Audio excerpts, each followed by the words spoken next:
छत्रपती शिवाजी महाराजांना प्रथमतः वंदन करतो। आजच्या कार्यक्रमाचे आपले प्रमुख पाहुणे, आपले सगळ्यांचे नेते आदरणीय दिलीपराव वळसे पाटील साहेब, आदरणीय अनिल तटेमेर, आदरणीय संजयराव काळे साहेब, आदरणीय देवेंद्र शिरशाह, कैलासराव काळे, व्यासपीठावरचे सर्व मान्यवर आणि इथं समोर उपस्थित असलेले सर्व सभासद बंधू भगिनी, नारायणगावमध्ये अत्यंत प्रतिष्ठित नागरिक, पत्रकार बंधूंनी, मी अमित पेनकेंवरती बोलवलेलं आहे, वळसे पाटील साहेबांनी बोलवलं आहे। आमचे जुन्नर तालुक्याचे अध्यक्ष विकासजी दरेकर इथं आलेत, इकडे समोर आहे बसायला विकास।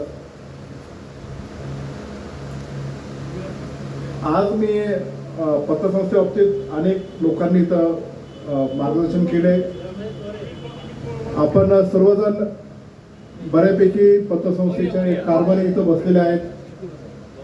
आमचे रमेश शेठ मेत्रे असतील, राजेश शेठ बोरा आहेत, ही सगळे पतसंस्था चालवणार आहेत, अशोक शेठ आहेत, रंगनाथ शेठ आहेत, असे अनेक लोक इथं आहेत। मी एकच गोष्टीचा उल्लेख इथं करू इच्छितो, नारायणगाव ज्या पद्धतीने व्यापारात वाढलेला आहे, ज्या पद्धतीने तुम्ही सांगतात की पतसंस्थेचा हा आता पुणे जिल्ह्यातला झालेला आहे, याचं कारण आहे आता नारायणगाव आणि वारुळवाडीची जवळपास लोकसंख्या जर पाहिली तर ती जवळपास 75,000 पर्यंतची आहे। कारण ह्या गावातली लोकसंख्या आमच्या बाजारपेठामुळे असेल, व्यापार पेठामुळे असेल, ग्रामोन्नती मंडळासारखं मोठं शिक्षण मंडळ जे इथं आहे त्यात आता 13,500 विद्यार्थी शिकतात आता ॲट प्रेझेंट, सगळे त्यांचे ब्रांचेस जर पाहिले, आणि अनेक स्कीम्स, अनेक मोठे मोठे व्यापारी संकुल हे गावात वाढत चाललेले आहे। आणि एखाद्या गावाची एवढी वाढ जी होती त्याचं मूळ कारण जे असेल तर ते इथलं पाणी आहे। आणि हे जे पाणी आहे हे फक्त आणि फक्त डिंबाळावा कालव्यावर अवलंबून असणारे हे सगळे दोन्ही गाव आहे। आणि काही राज्यकर्त्यांनी डिंबे ते मानेडो बोगदा करायचं ठरवलं, पण बोगदा करायला आपल्याला विरोध नाहीये, पण ज्या पातळीवर तो डिंबा ते मानेडो बोगदा होणार होता तर ही दोन्ही गाव ओस पडली असती आणि परत पतसंस्था पण आमच्या गावात आली नाही। पण हे पाणी राखण्याचं काम एवढ्या मोठ्या प्रमाणामध्ये इथले पहिल्या रांगेतल्या लोकांची मोठे मोठे स्कीम चालू आहे, तुम्हाला एवढ्या मोठ्या प्रमाणामध्ये पैसे मिळतात, हे फक्त डिंबाळावा कालव्याच्या पाण्यामुळे आहे। आणि हे पाणी राखण्याचं काम आदरणीय वळसे पाटील साहेबांनी केलं। त्यांनी त्यांची सगळी राजकीय इच्छाशक्ती, राजकीय ताकद, संजय काळे साहेबांनी सांगितलं की त्यांना जे जे मंत्रिपद मिळालं त्याची सगळं पणाला लावलं आणि डिंबाळावा कालवा बंद पडून दिला नाही, म्हणून विशेषतः नारायणगावकरांच्या वतीने मी वळसे पाटील साहेबांचं मनपूर्वक आभार मानतो। आता काय झालंय, डिंबाळाव्या कालव्याला लाईनिंग झालेली आहे। लाईनिंग झाल्यामुळं पाणी मुरण्याचं काम प्रमाण, जरा लिकेजेसचं प्रमाण एकदम शून्य झालेलं आहे।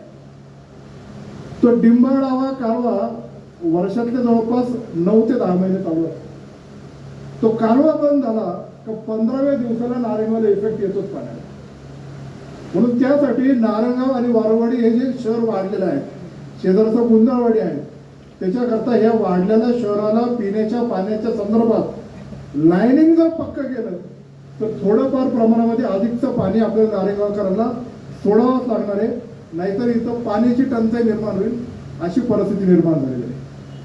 दुसरी एक गोष्ट मला तुम्हाला वळसे पाटील साहेब इथं आले म्हणून मला सांगायचं आहे, मी इतर पतसंस्थेवर बोलणारच नाहीये, पण आमच्या नारायणगाव परिसरातला येडगाव, कांदळी, मोकजबाग, 14 नंबर, नगदवाडी, काळवाडी या परिसरातला शेतकरी एकदम विजेच्या कारभाराला कंटाळलेला आहे।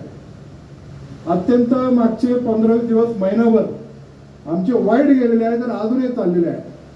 आजच आम्ही इथं मागे शेतकरी बसलेत, त्यांच्या समेत आम्ही MECBच्या कार्यालयावर मोर्चा नेला होता, तिथं काय आमचा प्रश्न मिटला नाही, म्हणून आज तुम्ही येणार आहेत म्हणून मी म्हटलं त्यांना तिथं या, आपण साहेबांना भेटू। आता दिवसा लाईट द्यायचं धोरण गव्हर्नमेंटने ठरवलं का तर बिबट्या प्रश्न आहे, पण दिवसा एका दमात पूर्ण तालुक्याला लाईट देण्याची कॅपॅसिटी MECBच्या खात्याची नाही, त्यांना लोड पुरत नाही।